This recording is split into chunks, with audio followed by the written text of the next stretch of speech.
Howdy, gentle beings, welcome to you. Here we are on Westfield. Now, this is a game that I played when I was suffering from incomparable boredom. One time I was editing and I don't know, it was something about the edit, it was infuriatingly dull. And as a result, I thought, hey, I'll go and I'll play a World of Tanks. So this is off stream, this is never before seen.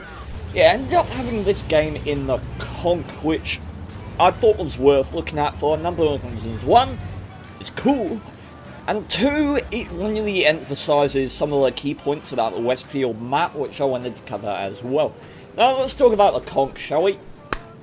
130mm of frontal armour, 50 at the side, 38 at the rear, much like the St. Axe's hull, which is 120 at the front, 50 at the side, 38 at the rear, as far as I know. This tank never boasted in frontal armour. In fact, its lower plate is 76mm thick, one of the weakest lower plates in the game, even not confined to the tier that are...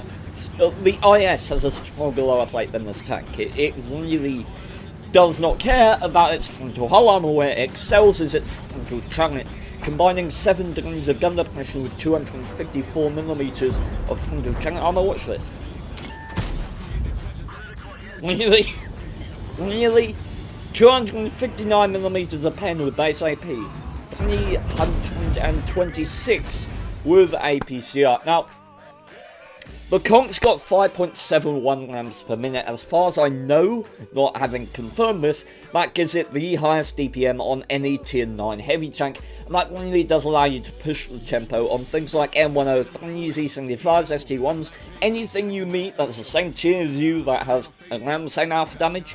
You pretty much know you have higher DPM in it in a Conk, and that's a liberating factor. 0.33 accuracy and 1.9 second aim time. This is going to be one of, if not the most reliable heavy tank gun at the tier. It is a fantastic gun to be using on this vehicle. Now, one thing I always try to cover when I do a gameplay of the Conk is the turret armor, because it is very confusing to people. People think to penetrate turret armor of the Conk, you just shoot there. That's not exactly true. If we use the free cam to get a bit of a better look, basically, this part up here is 50mm of armor, meaning it can't be overmatched in the same fashion as the IS-3 or the IS-4, which has 20 and 30mm of armor there. It just, the caliber of the gun is just not enough to overmatch that region. You would need a 150mm gun or higher to overmatch that area of armor. So if you're in a Borsig, a T110E5, an E100, then yeah, you can overmatch the turret armor of the Conk and just shoot there. Bear that in mind. If you can't, if your gun caliber is lower than 150, then you'll be looking at here to pen this guy. And here's the problem. That is... I'm going to change the music. Man, that's really annoying. I've got a copyright-free playlist and there's copyrighted songs in it. Curses! I shall have to look at that. That is an automatic ricochet. And that's difficult because that is over 50% of the weak spot that you're aiming at. Where you want to hit is here, which is a flat 130mm of armor. You want to hit on this region of armor that extends all the way out into the cheeks. So the optimum places to hit a hold down Conk, if you can't overmatch it, are here and here, because you have the biggest surface area to hit without exposing yourself to something that isn't a hitbox and also has a ridiculous angle. So try and aim there and there, but that is an insanely hard shot. Look at it. And that's why the turret armor of the Conk and the 205B, that's why these tanks are used so heavily in the top clan wars. If anyone saw the grand finals, they used 215Bs, not E5s. That's because E5s, however good their armor might be, they rely on the base thickness of armor, 229mm of thickness on that cupola, which means if you hit it, people in the grand finals fire heat. They will have the pen to go through it, but the thing about this tank is it's an automatic ricochet. It works on angles, not armor thickness, so it doesn't matter how much pen the enemy has, they have to hit the right place, and that's why they're used in Clan Wars so much more often, as well as the ability to push more DPM and being a tad more mobile. This tank... Go.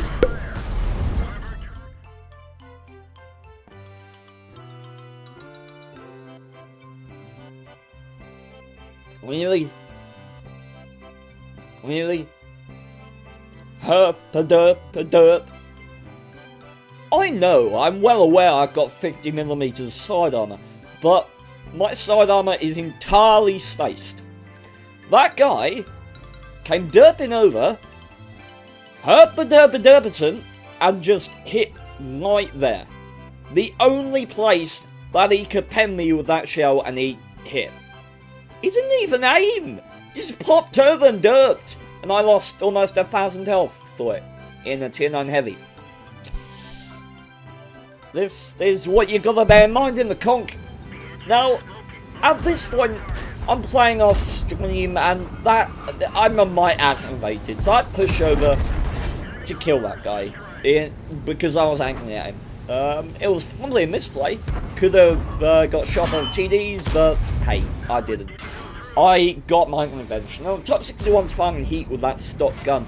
Now, with the stock gun on Type 61, you have over 20,000 DPM. It's an incredible gun. So, I do not want to expose myself to that anymore. I will run a comparison right now between this tank and the M103, because this is the tier 9 heavy that makes the M103 completely and utterly obsolete. It is better in every single way, except for the fact that the M103 has some form of hull armor, and this tank really doesn't.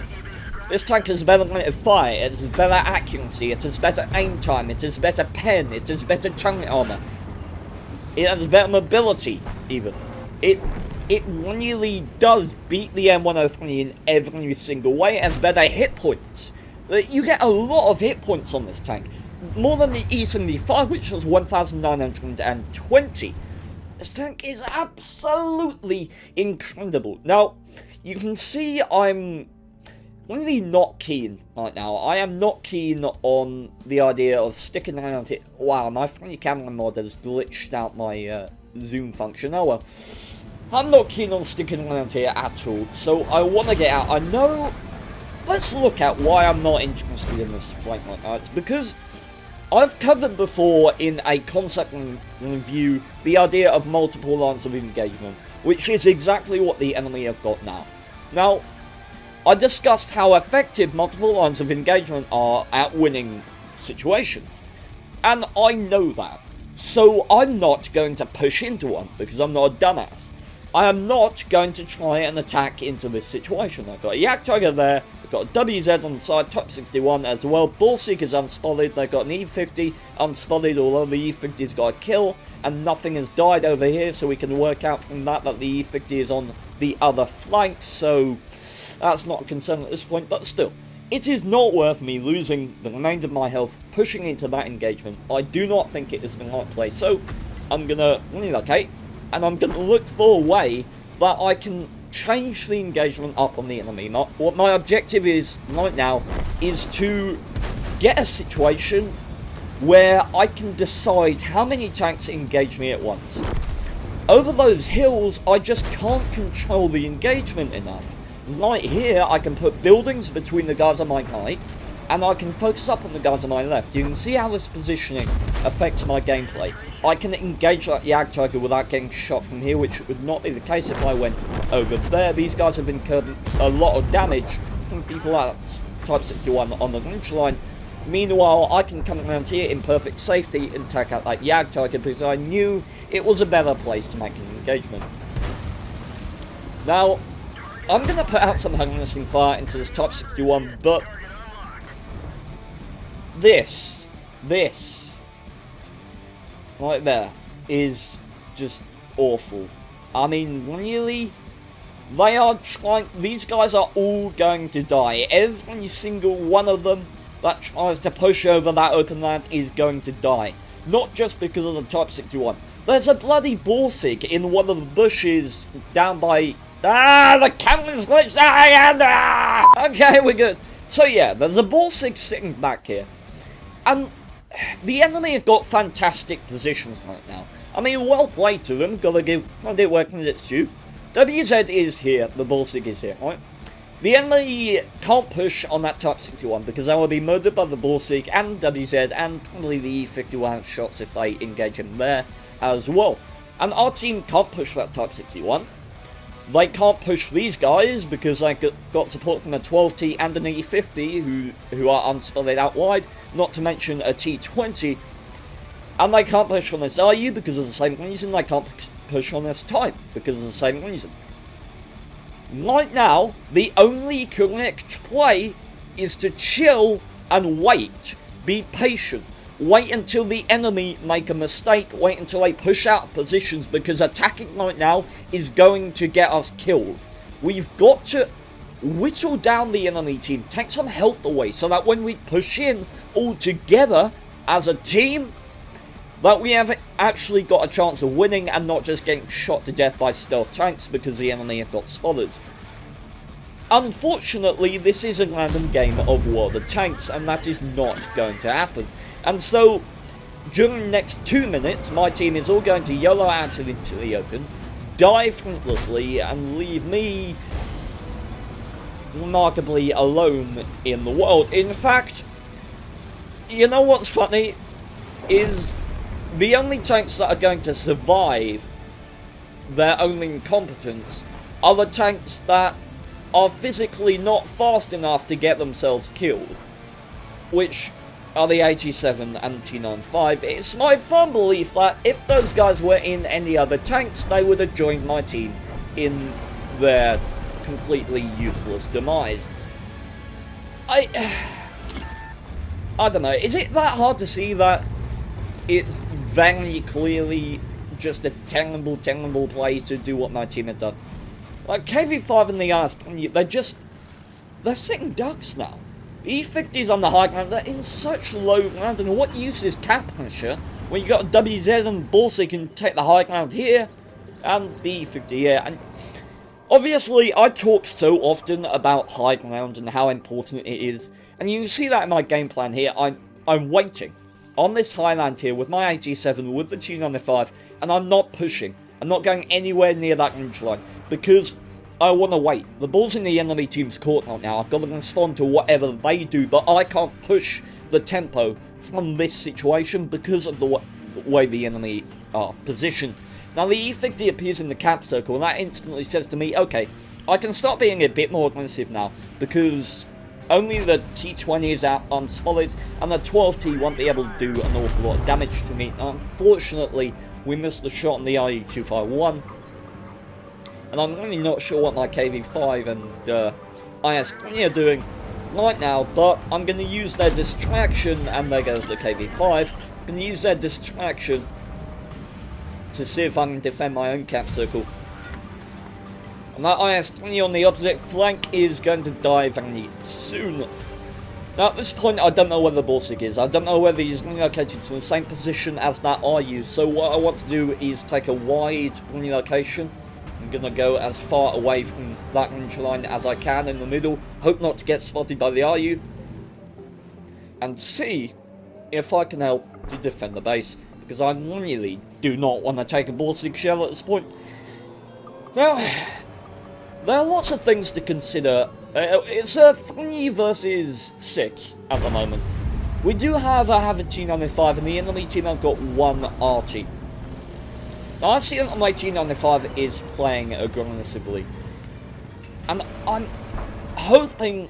There you go, you've got an interrupt coming in from the 87 on the E50. I'm really hoping that this RU has not spotted me so that he'll YOLO the AG7 and I can secure the kill. But unfortunately, I do get lit up, so I tap R once. Look at my speed. Look at my speed odometer. You're going to see this tactic again and again with my gameplay. Tapping R once to stabilize my gun allows us, with this beautiful 120mm, stabilize our gun just enough to check out that RU251 pretty much on the move. Now we're looking at harassing the C50. I don't want to sit still for too long. I've learned my lesson, what high explosive ammo does to this tank. And there we go, pulling forward just avoiding the enemy arch, and T95 picks up the E50. So 2 versus 4.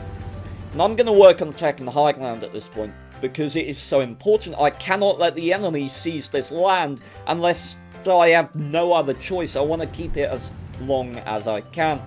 And there we go, there's a Borsig. Get one shot out into the drive wheel, and then we load our Hesh shells. Bouncing is going to turn fire. And now I'm loading Hesh not because it will one-shot him, but because it's likely to do an insane amount of module damage, and at this point damaging his talent ring, knocking out his gun, as all likely occurrences when hitting Borsigs with HE shells. And so we secure the reload, and now we're getting incoming fire from that T20 out wide. We bounce the WZ being hold down, get a tracking shot out into... is T20 gonna get... I'm down to finding my premium shells. We've got 10 premium shells left and 5 high explosive, but we're going for the track again. At this point, I want to delay my combat and drive into the line of fire of my T95. I'm trying to consolidate fire from this guy while being in a position where I have cover from the Archie. I can't let this guy commit on me, because if I die at this point, there's no way that T95 is going to be able to win the game. He's just not flexible enough. So my only objective at this point is keeping myself alive. That's why I'm going for the tracking shots and not the damage here.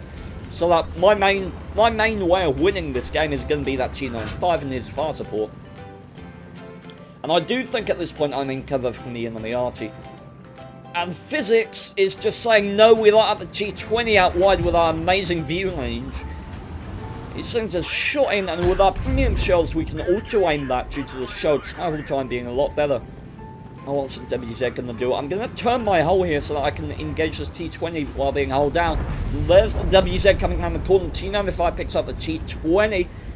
And what's this guy's plan? I'm pushing up into this location, because although it exposes me to the enemy Archie, if this guy comes down this way, it's going to enable me to go hold down over this finish line, which is going to be insanely valuable.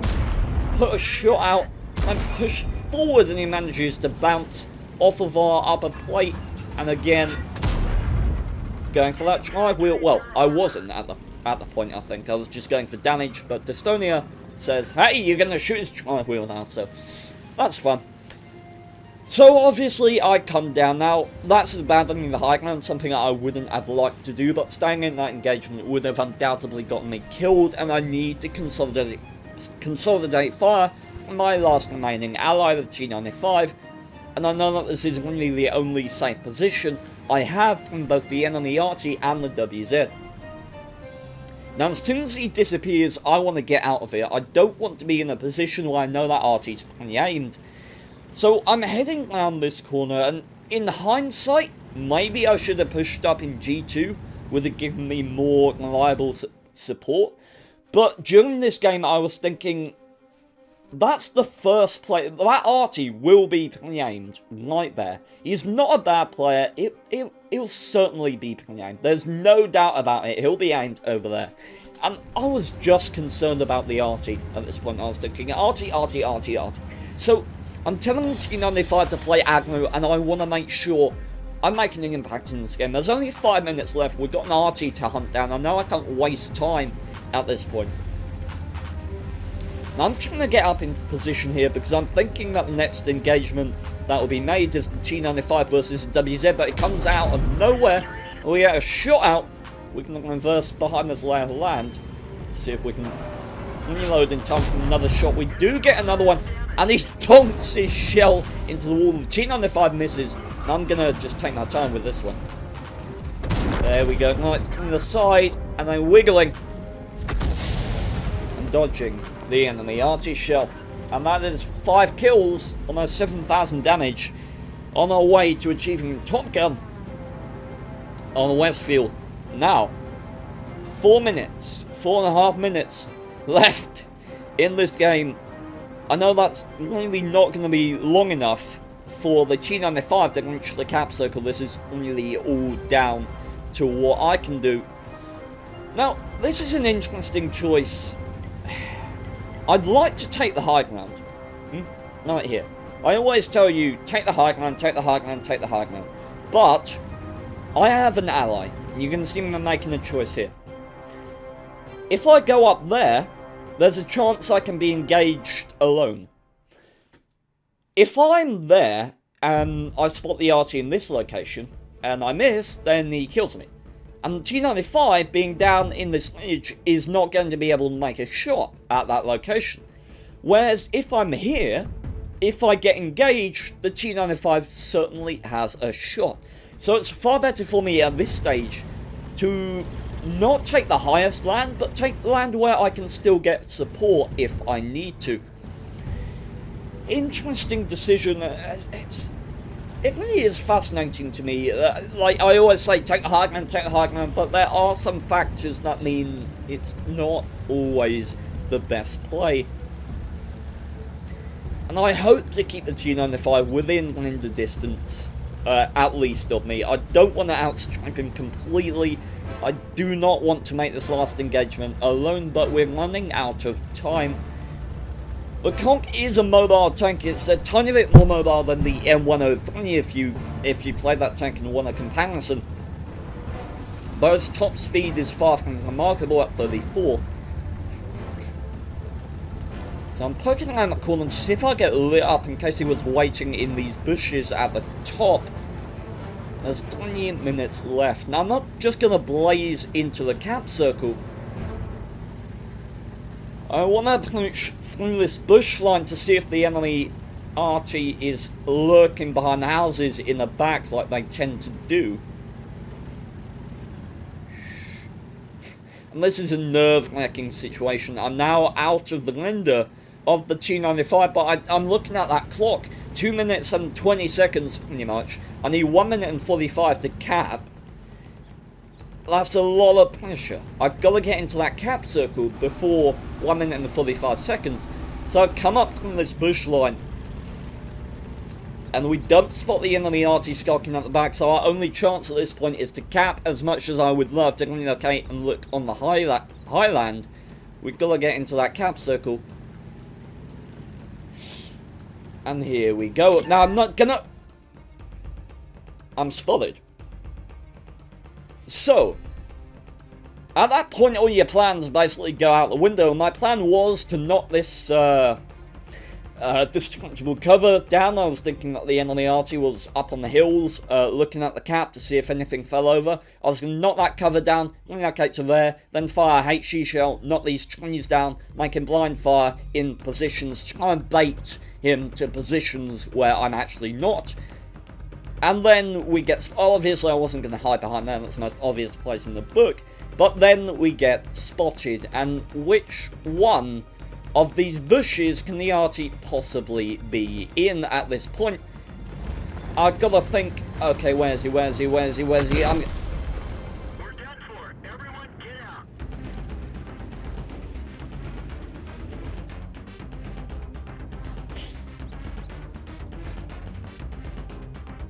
Well, I mean, I'd like to think it says good things about me that, like, I'm not sour about that. If, like, people think I hate RT, all RT with a passion. No, I hate the mechanic of RT. I hate how RT play. When someone outplays me like that, sits in bush, defensive cap, like a tank, I do not care. He outplayed me. He won. Like, it's as simple as that. And it...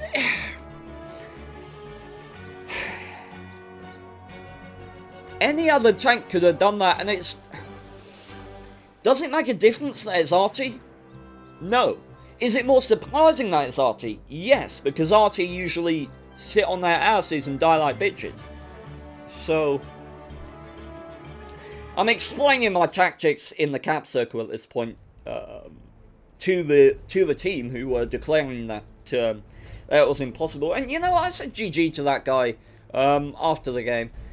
I mean, you can't get too sour about these things. It's just meh. I mean, yes, I would have loved to have won this game. This was an ace tanker on the defeat, but it didn't change the fact that it was a very, very enjoyable game. And it was something that I could learn a lot from. I think if I had to do this again, I'd approach from the highland here.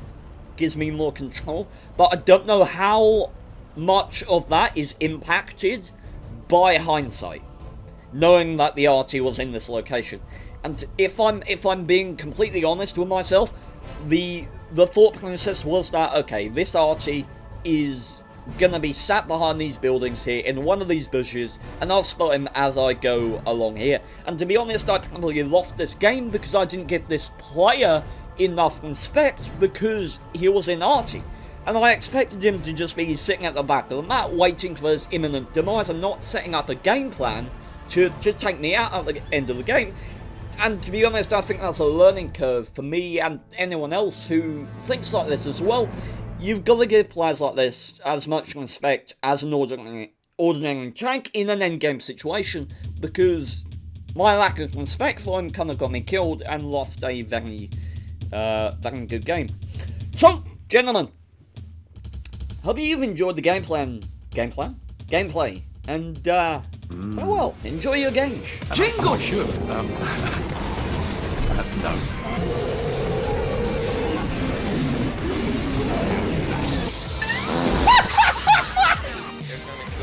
It was at this moment that he knew. He fucked up.